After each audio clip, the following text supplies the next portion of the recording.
Hello friends. आज हम भारत की संघीय व्यवस्था तथा केंद्र राज्य संबंध के बारे में बात करेंगे। अगर आपको ये नोट्स अच्छे लगे तो प्लीज़ इस वीडियो को लाइक करें और मेरे चैनल को सब्सक्राइब करें। देखिए, सबसे पहले आती है बात संघीय व्यवस्था की। भारत की जो संघीय व्यवस्था है उसको लेकर बहुत से विचारकों ने अपने अपने विचार दिए। केसी वियर ने इसको अर्धसंघात्मक कहा है, पॉल एपलवी ने इसको अतिशय संघात्मक कहा है, जेनिंग्स ने इसको मजबूत केंद्रीकृत प्रवृत्ति सहित संघ कहा है, ऑस्टिन ने सहकारी संघवाद या सौहार्दपूर्ण संघवाद या सहयोगी संघवाद कह के संबोधित किया है, मोरिस जोन्स ने सौदेबाजी का संघ कहा है, पी वर्धन ने धारित किया हुआ फेडरेशन कहा है। इन्होंने अपनी book the political economy of development in India 1984 में इन्होंने एक बुक लिखी थी, उसमें इन्होंने धारित किया हुआ फेडरेशन कहा है। एलेक्जेंड्रोविच ने एक सच्चा संघ कहा है, पायली ने ढांचा संघात्मक तथा आत्मा एकात्मक कहा है।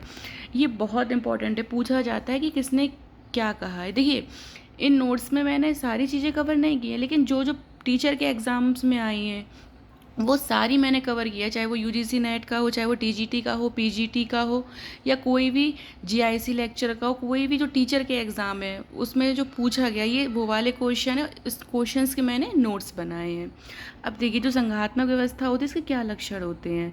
इसमें शक्तियों का विभाजन होता है, जैसे कुछ शक्तियाँ केंद्र के पास होती हैं, कुछ शक्तियाँ राज्य के पास होती हैं, स्वतंत्र न्यायपालिका होती है, दोहरी नागरिकता होती है। लेकिन इंडिया जो है इसका अपवाद है, भारत में एकल नागरिकता चलती है। लिखित संविधान होता है, द्विसदनात्मक विधानमंडल होते हैं, प्रधानमंत्री का नेतृत्व होता है, दोहरा शासन होता है, मतलब केंद्र का अलग और राज्य का अलग। 3 सूचियों की शक्ति होती है, संघ सूची, राज्य सूची और समवर्ती सूची। अब देखिए, जो संघात्मक व्यवस्था है ये कनाडा से थोड़ी बहुत प्रभावित है, और ये भारत शासन अधिनियम 1935 में इसका विस्तारित रूप से उल्लेख था। अब देखिए, एकात्मक व्यवस्था क्या होती है।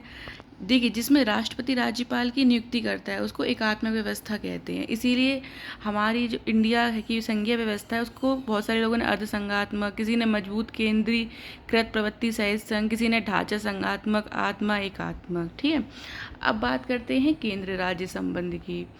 भाग 11 में केंद्र राज्य संबंध का उल्लेख मिलता है। इसका विधायी संबंध आर्टिकल 245 से 255 तक। ये पूछते हैं कि विधायी संबंध किस अनुच्छेद से किस अनुच्छेद तक है, प्रशासनिक संबंध किस अनुच्छेद से किस अनुच्छेद तक है। तो आपका जो प्रशासनिक संबंध है वो आर्टिकल 256 से 263 तक है। राज्यों के बीच समन्वय के लिए आर्टिकल 263 है। इसी को ही अंतर्राज्यीय परिषद बोलते कि अंतर्राज्यीय परिषद किस आर्टिकल में, तो 263 में। अब आता है वित्तीय संबंध। जो वित्तीय संबंध है वो भाग 12 में, आर्टिकल 264 से 293 तक। अब देखिए, अब हम बात करते हैं आर्टिकल 245 के बारे में। संसद भारत के लिए कानून बनाएगी और राज्य विधानमंडल राज्य के लिए कानून बनाएगा, ऐसा आर्टिकल 45 में लिखा है। बहुत इंपॉर्टेंट है, पूछते हैं कि संसद भारत के लिए कानून बनाएगी, ऐसा किस अनुच्छेद में लिखा है। आर्टिकल 246 में लिखा है, ऐसा भाग जो किसी राज्य में सम्मिलित नहीं है संसद उस पर विधि बना सकती है।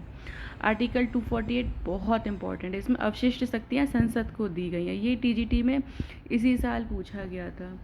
और जो अवशिष्ट शक्तियाँ हैं ये कनाडा से ली गई हैं। प्रविष्टि, जो संघ सूची की प्रविष्टि 97 है, इस अवशिष्ट शक्तियों पर संसद की शक्ति है कि मतलब अवशिष्ट विषयों पर संसद ही कानून बनाएगी। आर्टिकल 249 संसद यानी राज्यसभा राष्ट्रीय हित में हो तो राज्य सूची पर कानून बना सकती है, लेकिन यह अस्थायी होता है, केवल 1 वर्ष के लिए होता है। फिर 6 महीने के अंदर अगर इसको बढ़ाना है तो 6 महीने के अंदर इसको फिर से पारित करना होगा। देखिए, अब जैसे राष्ट्रीय हित में कानून तब बनाएगी जब राज्यसभा में उपस्थित और मतदान करने वालों का कम से कम 2/3 सदस्य इसमें सम्मिलित हों, बहुमत से इसको प्रस्ताव को पारित कर दें। अब आता है आपका आर्टिकल 250। राष्ट्रीय आपातकाल के समय संसद राज्य सूची के विषयों पर कानून बना सकती है। आर्टिकल 251 केंद्र और राज्य के बीच में कभी भी टकराव होगा तो केंद्र यानी संसद सर्वोच्च होगी। आर्टिकल 252 2 या 2 से अधिक राज्यों के विधानमंडल अगर सहमति दे तो संसद कानून बना सकती है। अब जो इसका शक्ति विभाजन है वो 7वीं अनुसूची में किया गया है, जिसमें संघ सूची, आपकी राज्य सूची और समवर्ती सूची का उल्लेख है। वित्तीय संसाधनों का जो वितरण है वो वित्त आयोग करता है केंद्र और राज्यों के लिए। अब आपका आता है अंतर्राज्यीय परिषद की स्थापना 1990 में हुई थी, इसको राष्ट्रपति करता है अंतर्राज्यीय परिषद की स्थापना। इसी का यही आर्टिकल 263 है कि अंतर्राज्यीय परिषद की स्थापना किस आर्टिकल में है, तो आर्टिकल 263। इसका अध्यक्ष प्रधानमंत्री होता है, सदस्य सभी राज्यों के मुख्यमंत्री होते हैं। इसका पुनर्गठन 2019 में किया गया था। अब आते हैं राष्ट्रीय विकास परिषद की स्थापना। इसकी स्थापना 6 अगस्त 1952 में हुई थी। इसके अध्यक्ष प्रधानमंत्री, सदस्य समस्त संघीय कैबिनेट मंत्री, सभी राज्यों के मुख्यमंत्री, सभी संघीय क्षेत्रों के मुख्यमंत्री या प्रशासक, मतलब जो केंद्र शासित प्रदेश होते हैं। अब आपका आता है राज्य पुनर्गठन आयोग।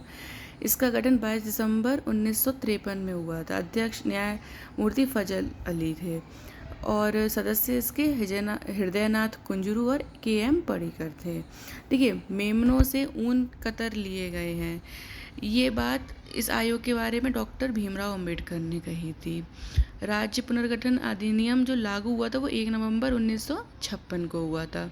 इसमें 14 राज्य और 6 केंद्र प्रशासित प्रदेश बनाए गए थे। बहुत बार पूछते हैं कि जो राज्य पुनर्गठन अधिनियम जब लागू हुआ था उसमें कितने राज्य बनाए गए, तो कितने केंद्र शासित प्रदेश बनाए गए थे।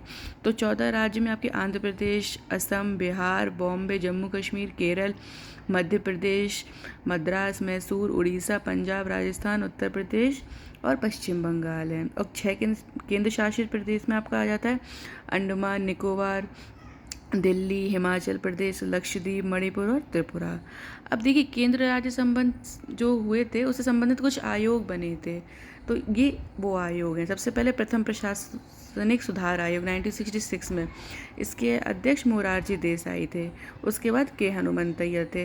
इन्होंने सबसे पहले लोकपाल और लोकायुक्त का स्थापना का सुझाव दिया था। बहुत बार पूछते हैं कि लोकपाल और लोकायुक्त की स्थापना का सुझाव कौन से आयोग ने दिया था, तो वो प्रथम प्रशासनिक सुधार आयोग हुआ। फिर आपकी राजमन्नार समिति बनी 1970 में।